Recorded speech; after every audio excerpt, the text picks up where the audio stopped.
अस्सलाम वालेकुम, मैं हूं आकाश आजाद, आपका मैथ टीचर। और आज हम नेक्स्ट वीडियो में स्टार्ट कर रहे हैं 2.4 के लिए। 2.3 कंप्लीट हो गई थी और 2.4 के जो मेन कंसेप्ट है पहले वो हम उस पर एक्सप्लेन करेंगे। देन हम जाएंगे उसके क्वेश्चंस की तरफ। तो सबसे पहले जिसमें यूज होता है वो होता है चैन रूल यूज होता है। ठीक है, अब चैन रूल जैसा कि आपको नाम से ही पता चल गया, चैन रूल मतलब ये लिंकेज के लिए यूज होता है। ठीक है, अब देखिए ना, पहले डायरेक्टली आप क्या करते थे, y is equal to f of x लिख देते थे। पहले आप ऐसा करते थे ना, y is equal to f of x. अब देखिए ना, y डायरेक्ट किस पे डिपेंड कर रहा था, x पे। तो हम क्या फाइंड कर लेते थे, dy ओवर dx फाइंड कर लेते थे। ठीक हो गया। लेकिन अब देखिए ना, y किस पे डिपेंड कर रहा है, u पे, मतलब फंक्शन है u का। और नेक्स्ट देखे ना, u पे किसका फंक्शन हो रहा है, x का। अब हमें तो चाहिए dy ओवर dx। अब dy ओवर dx तो डायरेक्टली हम फाइंड नहीं कर सकते ना। अब dy ओवर dx फाइंड करने के लिए अब देखें ना, हम y पे u पे आएंगे, u से फिर किस पे आएंगे, x पे आएंगे। तो ये आपका क्या है, चैन रूल जो है ये लिंकेज के तौर पर यूज होता है। ऐसा नहीं है कि ये आपके डायरेक्टली, मतलब पहले जैसा कि कर रहे थे y इज इक्वल टू किस पे डिपेंड कर रहे हैं, f ऑफ x पे कर रहे हैं। अब वो वाली बात नहीं है।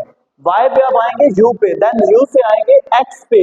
अब देखिए ना, dy ओवर dx हमने फाइंड करना है, तो ये आ जाएगा dy over du over dx। तो इसको हम क्या कहते हैं, चैन रूल कहते हैं। कि अगर आप डायरेक्ट उस पे क्या कर सके, अप्रोच ना कर पा रहे हो, लिंकेज यूज हो रहा हो, तो वहां पे चैन के तौर पर, जैसे कि चैन होते हैं ना, जुड़े हुए होते हैं। ठीक है, चैन बन रहा होता है। सेम जो आपका चैन रूल है ऐसे ही है कि यहाँ पे कोई दूसरा वेरिएबल वहां पे लिंक होगा, क्या होगा, लिंकेज के तौर पर यूज होगा। तो ये आपका क्या होगा, चैन रूल हो गया। अब वो वही रहा, देखिए ना, डी आपका जो है ना, डी यू से कैंसिल हो, D Y over D X ही आएगा। लेकिन यहाँ पे लिंकेज के तौर पर यू को हम क्या कर रहे हैं, यूज कर रहे हैं। ठीक हो गया। अब नेक्स्ट है आपका इनवर्स ऑफ ए फंक्शन। अब देखिए ना, y डिपेंड कर रहा है किसके ऊपर, x के ऊपर। y इज इक्वल टू क्या हो गया, f of x dy over dx हो गया। तो ये आपका क्या हो गया, y किस पे डिपेंड कर रहा था, x पे। अगर x डिपेंड करे y के ऊपर तो वो उसका क्या होगा, इनवर्स होगा। जैसे कि x डिपेंड कर रहा है y के ऊपर, तो dx ओवर dy, तो ये इसका इनवर्स होगा। ठीक है, तो इसको फाइंड कैसे करते हैं, लेट्स सपोज मैं कहता हूं कि y is equal to x plus 2 है। ये y x पे डिपेंड कर रहा है। अगर हम यहाँ से x की वैल्यू फाइंड कर ले, y माइनस 2, ठीक है, तो ये उसका क्या हो जाएगा, इनवर्स हो जाएगा। तो ये इसका इनवर्स ऑफ फंक्शन हो गया। नेक्स्ट आपके पास है पैरामीट्रिक इक्वेशन। पैरामीट्रिक फंक्शन या पैरामीट्रिक इक्वेशंस ऐसी इक्वेशंस होती हैं जो दो वेरिएबल किसी थर्ड पे डिपेंड कर रहा है, तो उसको क्या कहलाते हैं, पैरामीट्रिक इक्वेशन। जैसा कि y डिपेंड कर रहा है t के ऊपर, x डिपेंड कर रहा है t के ऊपर। तो ऐसी इक्वेशन जहां पे दो वेरिएबल किसी थर्ड वेरिएबल पे क्या कर रहे हो, डिपेंड कर रहे हो, तो हम उसको क्या कहते हैं, पैरामीट्रिक इक्वेशन। जहां पे चैन रूल लगाएंगे तो dy ओवर dx ही हमें फाइंड करना है। तो dy over dt, dt over dx, तो यहाँ पे लिंकेज के तौर पर d को हम यूज कर रहे हैं। क्लियर। तो ये होती है पैरामीट्रिक इक्वेशन। पैरामीट्रिक फंक्शन भी हो तो वो भी सेम ऐसे ही होता है कि ऐसे दो वेरिएबल जो थर्ड पे क्या कर रहे हो, डिपेंड कर रहे हो। नेक्स्ट आपके पास है इम्प्लिसिट एंड एक्सप्लिसिट फंक्शंस। ठीक है, इम्प्लिसिट फंक्शन और एक्सप्लिसिट फंक्शन। अब इम्प्लिसिट फंक्शन जो है हमारे पास, इम्प्लिसिट फंक्शंस हमारे पास मिक्सचर होता है। ठीक है, इनकी जो बॉन्डिंग होती है वो क्या होती है, स्ट्रॉन्ग होती है। आप चाह के भी एड़ी चोटी का जोर लगा के भी इसको अलग कर नहीं सकते, ना ही आप इस x को और y को अलग अलग करके नहीं लिख सकते। ठीक है, ऐसे फंक्शन जो मिक्स हो, जो क्या हो, मिक्स हो, जिनको हम सेपरेट ना कर सके, मतलब x को y की फॉर्म में या y को x की फॉर्म में ना कन्वर्ट कर सके, वो हमारे पास इम्प्लिसिट फंक्शन होते हैं। और एक्सप्लिसिट फंक्शन होते हैं जो सेपरेट होते हैं, y is equal to x square plus 1, मतलब y को हम x और y को क्या कर सके, सेपरेट कर सके। ऐसे फंक्शंस को हम क्या कहते हैं, एक्सप्लिसिट फंक्शन कहते हैं। क्लियर यहाँ तक। ये आपकी मेन कंसेप्ट है जो हम क्या कर रहे हैं, यूज कर रहे हैं। असल में हमारा सब्स्टिट्यूशन मेथड है, हम फंक्शंस को किसी के u की इक्वल लेट करके चैन रूल यूज करेंगे।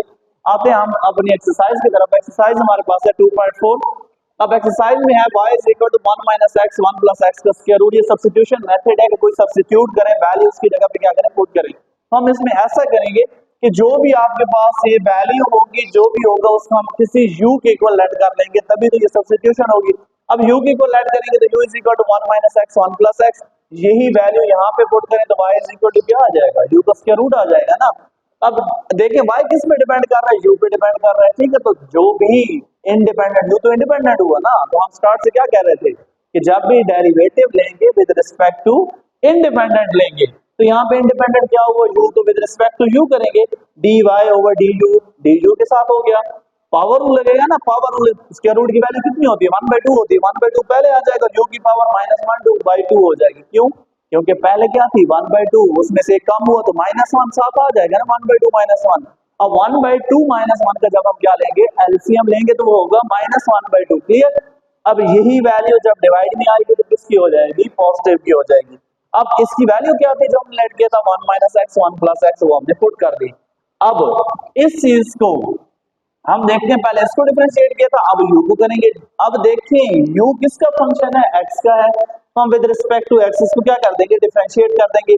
अब देखिए ना, ये नोमिनेटर है और ये क्या है, डिनोमिनेटर है। ठीक हो गया। अब नोमिनेटर और denominator f of x over g of x है। अब f of x over g of x पे हम क्या लगाते हैं, कोशेंट रूल लगाते हैं। ठीक हो गया। तब कोशेंट रूल लगाने का क्या मतलब था, डिनोमिनेटर का स्क्वायर और डिनोमिनेटर को छोड़ दिया पहले, और किसका लिया, नोमिनेटर का डेरिवेटिव, माइनस नोमिनेटर को छोड़ के डिनोमिनेटर का डेरिवेटिव। अब देखिए ना, 1 + x तो एज इट आ गया। अब 1 - x, 1 का डेरिवेटिव क्या हो गया, 0, और -x का डेरिवेटिव 1, तो -1 आ गया यहाँ पे, -1 - x तो एज इट आएगा, और 1 + x का 1 का डेरिवेटिव क्या होगा, 0 प्लस, और x का डेरिवेटिव क्या होता है, 1। अब यहाँ पे 1 आ गया, इसको सिंप्लीफाई कर लें, -1 + -x, माइनस जब अंदर होगा इसकी वैल्यू क्या कर देगा, साइन को क्या कर देगा, चेंज कर देगा, तो ये दोनों नेगेटिव हो जाएंगे, और ये -1 + x हो जाएगा, +x -x से क्या हो जाएगा, कैंसिल हो जाएगा। ठीक हो गया। और -1 क्या हो गया, -2। अब देखें, हमने वैल्यू फाइंड कर ली, कौन कौन सी वैल्यू फाइंड की, du/dx, और हमने फाइंड की dy/du की वैल्यू। ठीक है, ये वाली वैल्यू हमने इसकी फाइंड की है। अब हम क्या, हमें तो चाहिए dy/dx, हमें क्या चाहिए, dy/dx। अब लिंकेज के तौर पर हमने किसको लिया था, लिंकेज के तौर पर हमने u को लिया था, सब्स्टिट्यूट किया था। ठीक हो गया। अब देखें ना, u को लिया था तो वो u होगा यहाँ पे dy/dx, dy/du, du/dx, du से कैंसिल हो जाए, देन भी क्या आता है, dy/dx आ जाएगा ना, यहाँ पे लिंकेज के तौर पर यूज हो रहा है। अब यहाँ पे हम इसकी वैल्यू फाइंड कर देंगे। ठीक है, dy/dx की वैल्यू पुट करते हैं, du की, सॉरी, तो यहाँ पे 1/2 square root of 1 - x 1 + x, और du/dx की -2/1 + x होल का स्क्वायर, तो ये 2 से क्या हो जाएगा, कैंसिल हो जाएगा। अब देखें ना, ये आपका ओवर का ओवर है, तो यहाँ पे इसको रिवर्स कर देंगे, 1 + x का स्क्वायर रूट, 1 - x का स्क्वायर रूट अलग अलग कर दिया, और यहाँ पे आ गया 1 + x होल का स्क्वायर। अब देखें ना, ये 1 + x का स्क्वायर रूट, ये 1 + x, दोनों की बेस सेम है और डिवाइड होना है, तो पावरें क्या होंगी, सब्ट्रैक्ट होंगी यहाँ पे। तो यहाँ पे -1 ऊपर ही रहेगा, 1 - x का स्क्वायर रूट, 1 + x की पावर कितनी थी, 2, और स्क्वायर रूट की पावर कितनी होती है, 1/2 होती है। तो 2 में से 1/2 क्या हो जाएगा, माइनस, तो 2 क्या हो जाएगा, 4 में से 1 चला गया तो 3/2, और यही हमारा क्या है, आंसर है, जो हमने क्या करना था, फाइंड करना था, हमने इसको क्या कर लिया, सॉल्व कर लिया। ठीक हो गया। तो ये था आज का टॉपिक हमारा, मोस्ट इंपोर्टेंट है चैन रूल, आगे इसमें से लॉन्ग क्वेश्चन भी चैन रूल से होंगे। तो ये आपका लेक्चर है, उम्मीद आपको समझ आएगी। मिलते हैं इंशाल्लाह नेक्स्ट वीडियो में, तब तक अल्लाह हाफिज।